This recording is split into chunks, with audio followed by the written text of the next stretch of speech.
قصص الشعوب في قصص الشعوب طرائف لا تنتهي وعالم حي بهي يسكن في القلوب. لما أتي بهذا المكان لأعزي وإنما لأهنئ وأبارك لسيدي والد الشهيد.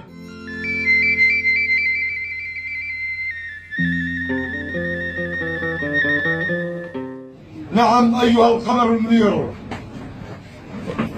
طيب أحد منا نحن رفاقه بالسلاح. في قصص الشعوب طرائف لا تنتهي. لقد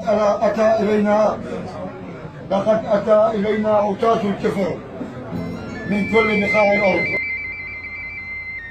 ليسبوا نساءنا وأطفالنا ويغتصبونا من كل بقاع الأرض، من كل بلاد الدنيا، من كل بقاع الأرض. ونمرا وفهدا وطرماخا وسيكون صخرا. وين الصخر؟ وين الطرماح؟ وين الغضنفر؟ طخت عزف الهمام لحن البطولة حتى اندفع كالبرق. فإذا زرناهم بالصورة في أحلى دنيا مسحورة كي نتسلى صرنا أهلا.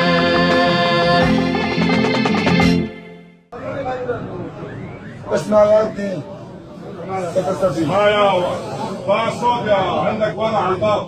يخرج منه النسيم وضرب يفلق الهان ويندر السواعد والأقدام،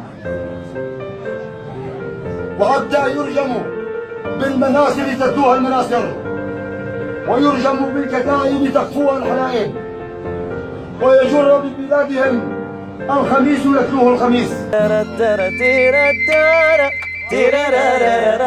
بالخميس وحتى تبعث الخيل، وحتى تبعث خواف الخيل في مساربهم ومسارحهم.